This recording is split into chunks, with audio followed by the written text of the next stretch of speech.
A história dos bastardos da casa Targaryen já começa grandiosa. Orys Baratheon, também chamado Orys o Mamão, é simplesmente o fundador da casa Baratheon, o primeiro Lorde de Ponta Tempestade. Meio-irmão do rei Aegon, o Conquistador, por parte do pai, o Lorde Aerion Targaryen. Supostamente porque essa paternidade nunca foi oficializada. Vários mestres e até membros da Casa do Dragão já defenderam a autenticidade da história, mas não é uma bastardia que foi reconhecida, digamos assim. Também não se sabe nada sobre a mãe do Orys, simplesmente um mistério nunca resolvido. Era uma figura imponente, de cabelos e olhos pretos. Ficou muito conhecido pela destreza em batalha e também pela lealdade ao rei Aegon, de quem sempre foi muito próximo. Dizem até que Orys foi o único amigo verdadeiro que o Aegon teve. E essas duas coisas, tanto a habilidade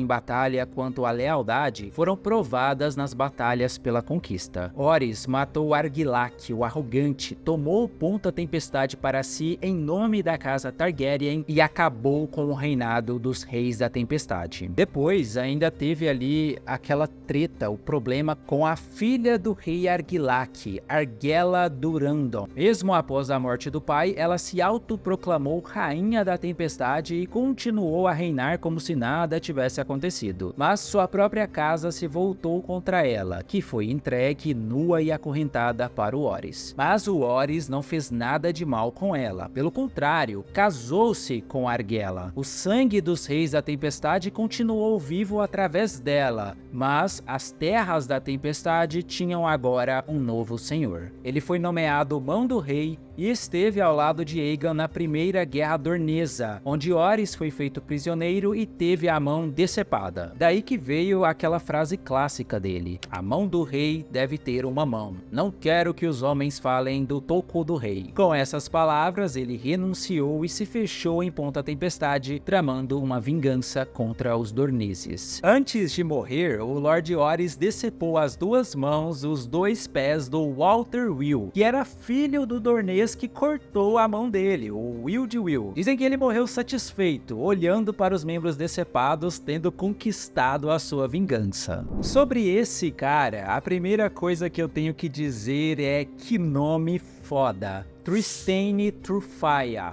Poderia facilmente ser o protagonista de uma fantasia épica, mas lá em Fogo e Sangue ele é praticamente uma peça que já foi colocada no jogo para ser descartada. A gente nem sabe com toda certeza se ele era mesmo um bastardo da casa Targaryen. Provavelmente não, mas foi com essa pretensão que ele conseguiu se sentar no Trono de Ferro, colocado lá por uma figura ainda mais curiosa, um cavaleiro andante chamado Sor Perkin, a Pulga. Isso já no finalzinho da Dança dos Dragões. Tudo aconteceu durante o motim de Porto Real, quando a cidade virou de cabeça para baixo e as pessoas perderam a cabeça. Dragões foram trucidados, príncipes morreram e a cidade virou um caos. Aproveitando-se dessa confusão, o Sor Perkin, a Pulga, coroou Trystane, que era escudeiro dele, alegando que o menino era filho bastardo do rei Viserys. Chegou ao ponto de invadir a Fortaleza Vermelha e tomar o Trono de Ferro. Ele até emitiu alguns decretos reais, cortou impostos e armou cavaleiros. E em tudo isso foi aconselhado por Lord Larys Petorto, que estava lá com ele. Foi uma loucura, mas claro que a festa durou pouco tempo e logo o rei Aegon II estava de volta para tomar o seu lugar. Sor Perkin era mesmo uma pulga e não teve culhões de bancar o reinado do escudeiro. Rapidamente ele se entregou, com a condição de que seria poupado, mas o menino Trystane, o rei Trufaia, foi entregue para morrer. Ele não alegou inocência nem pediu misericórdia, só queria ser armado cavaleiro antes de morrer. E o pedido foi concedido. Ele foi chamado de Sor Trystane Faia, porque Trufaia foi considerado pretensioso demais, e logo depois foi decapitado com a espada Blackfyre. Trystane não foi o único suposto bastardo da casa Targaryen que se autoproclamou rei durante aquele motim. Gaemon Cabelo Pálido era um garotinho de apenas 4 anos quando foi coroado rei de Westeros. Era filho de Essie, uma prostituta que trabalhava na Rua da Seda, e foi lá mesmo, no coração dos dos bordéis de Porto Real que nasceu a lenda do Rei Xota, supostamente um filho do rei Aegon II. As mulheres do bordel passaram a oferecer seus favores de graça para qualquer homem que jurasse lealdade ao pequeno monarca. E foi assim que Gaemon, o menino rei, atraiu milhares de seguidores. Essa corte era formada por prostitutas, mímicos, ladrões, fugitivos, todo tipo de gente. Todos reunidos no topo da colina de Visenya, como se aquilo fosse o novo Trono de Ferro. E nas ruas o apoio só crescia, tá? Gangues, mercenários, bêbados, o cara ficou perigosamente popular demais, mesmo tão novinho. Quando a festa acabou e Borros Baratheon chegou para colocar ordem na casa, a corte do rei Gaemon foi rapidamente contida. O rei foi capturado e levado à presença do verdadeiro rei, o Aegon II. Por ser tão novinho, ele foi poupado da morte e foi feito um copeiro da coroa. Sob tortura, a mãe dele confessou que ele não era filho do rei Aegon coisa nenhuma, era filho de um liceno qualquer de cabelos claros. E aí, ela foi enforcada. O menino Gaemon foi mantido na Fortaleza Vermelha e se tornou bem próximo do futuro rei, o jovem Aegon III. Tornaram-se até amigos, até que o Gaemon morreu, vítima de um veneno que estava destinado para o rei. Quando a gente fala de bastardos e casa Targaryen, não tem como não pensar primeiro nos filhos do rei Aegon o Indigno, o Aegon IV. Eu acho que o George Martin estava inspirado quando criou os filhos dele, porque é um mais interessante do que o outro. O volume 2 de Fogo e Sangue simplesmente promete por causa deles. Aegor Rivers, mais conhecido como Aço Amargo, era um dos grandes bastardos de Aegon, o Indigno, filho de Lady Barba Bracken, uma das muitas amantes do rei. E o apelido não era à toa. Aço Amargo era um homem feito de raiva, nunca sorria, nunca relaxava e vivia com os punhos cerrados. Os olhos tinham um roxo marcante da casa Targaryen, mas os cabelos eram escuros, como da casa Bracken. E dizem que era justamente este sangue Bracken que o tornava tão explosivo. Ele chegou a criar o próprio brasão, que eu acho lindo, misturando o garanhão vermelho da casa Bracken com asas negras de dragão. Durante a primeira rebelião Blackfyre, o Aegor lutou ao lado de Daemon I, meio-irmão dele. E quando Daemon caiu em batalha, foi Aço Amargo quem pegou a lendária espada de aço valeriano, a Blackfyre, e liderou ali uma última investida insana contra os arqueiros do Corvo de Sangue, outro meio-irmão e o seu maior rival, Brynder Rivers, que era filho da casa Blackwood, revivendo ali aquela velha rivalidade. Eles se encontraram no meio do caos e protagonizaram um duelo brutal. O Aço Amargo até conseguiu arrancar um olho do Brynden, mas não venceu. Acabou fugindo, derrotado, mas nunca quebrado. E claro, com ainda mais ódio no coração. Depois disso, ele passou um tempo lutando como mercenário nos Segundos Filhos, mas ele não era o tipo de homem que aceitava viver obedecendo ordens. E aí, com o tempo, ele criou a sua própria companhia, a lendária Companhia Dourada, reunindo os exilados e preparando novos levantes. Morreu com 69 anos, com a espada na mão e a revolta ainda queimando nos olhos. Até hoje, o nome dele é sussurrado entre aqueles que sonham com vingança, e pode ser que essa vingança seja completa no fim das contas. Entre todos os filhos bastardos do rei Aegon IV, chamados os Grandes Bastardos, havia uma que se destacava não só pela origem, mas por um charme quase sobrenatural. Shiera Seastar, a Estrela do Mar. Ela foi a última dos Grandes Bastardos e, segundo muitos, a mulher mais deslumbrante que os Sete Reinos já viram. Shiera tinha aquele visual marcante dos Targaryen, cabelos longos, espessos prateados com toques dourados, que caíam em cachos perfeitos. E o mais curioso, os olhos dela não combinavam.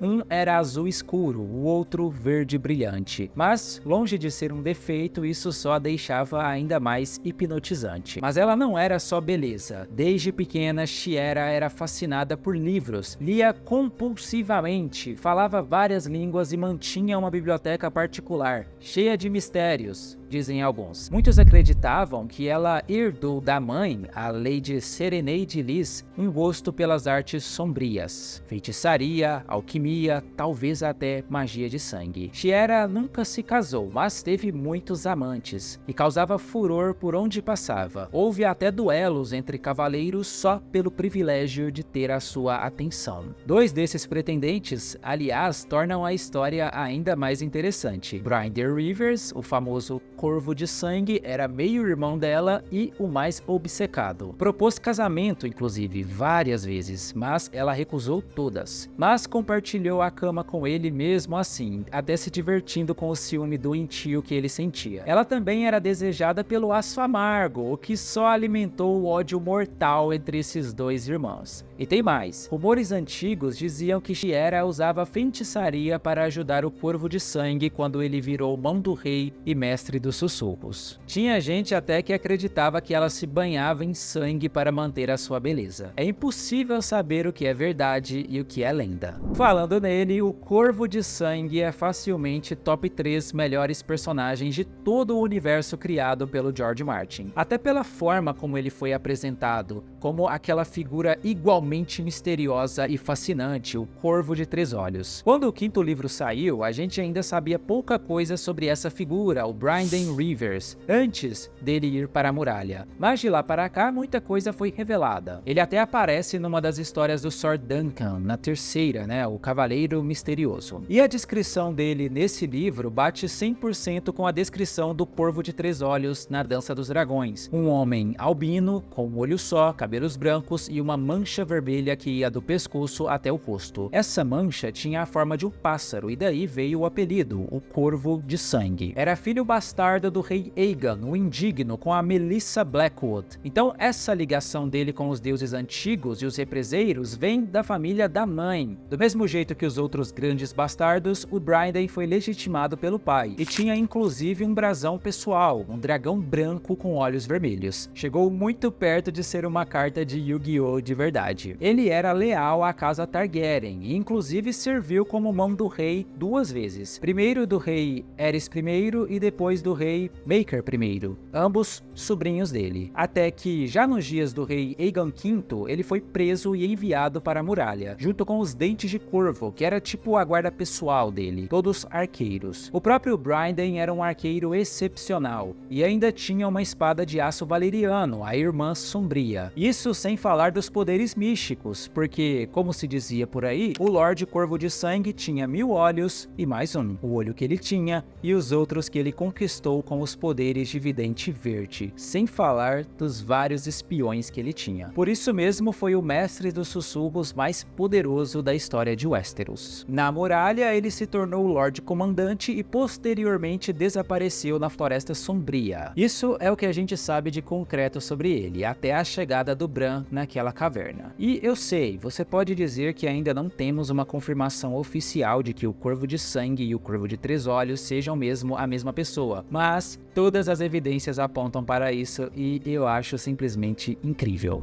Daemon Blackfyre era o tipo de homem que parecia ter nascido para ser rei. Targaryen, por todos os lados, ele tinha tudo o que se espera de um dragão. Diziam que era a imagem viva de Aegon, o Conquistador, e cada centímetro dele exalava poder, carisma e o destino de governar. Ele era um guerreiro completo, mas com a espada Blackfyre nas mãos, dizem que se tornava quase que sobrenatural. No ano 184 depois da conquista, o rei Aegon IV, como já disse aqui, fez aquela que seria a sua maior vigarice e decidiu legitimar todos os seus filhos bastardos nascidos de mulheres nobres. Foi assim que o Daemon se tornou oficialmente um dos chamados Grandes Bastardos. E embora ninguém saiba ao certo qual foi a gota d'água, muitos dizem que o casamento da princesa Daenerys com o príncipe de Dorne foi o estopim. Daemon queria se casar com ela, e quando isso lhe foi negado, ele decidiu tomar o trono. Sua decisão veio como um raio. Quando finalmente se resolveu, em menos de um mês, ele já estava se preparado para levantar bandeiras, reunir exércitos e desafiar o próprio rei. A primeira rebelião Blackfyre foi épica e sangrenta, e eu acho legal como os meio-irmãos dele se separaram. Brinder Rivers de um lado, Aço Amargo do outro, completando aí essa rivalidade entre irmãos. Daemon começou forte, dizimando a vanguarda dos legalistas, liderada por Donell Arryn. Chegou a duelar contra o Sir Gawain Corbray, da Guarda Real, espada contra espada, aço valeriano contra aço valeriano. Eles lutaram por quase 1 hora até o Daemon vencer, mas, em vez de matá-lo, desmontou e mandou tirá-lo do campo com honra, porque esse era o tipo de homem que ele era. Só que o Corvo de Sangue já estava lá posicionado com os seus arqueiros, no alto do Monte Choroso. As flechas caíram como chuva sobre o Daemon e seus filhos. Aegon foi o primeiro a morrer, depois o próprio Daemon. Quando o segundo filho, Aemon, tentou pegar a espada Blackfyre para continuar a luta, ele também caiu. E assim terminava a rebelião, com a espada silenciosa no chão e os sonhos de um novo dragão caladas pelo som das flechas. Se você gostou desse vídeo, já deixa o seu hype, o seu like e aproveita para se inscrever no canal se ainda não for inscrito aqui, porque ainda quero contar muitas histórias assim como essa. Abraço e até o próximo vídeo.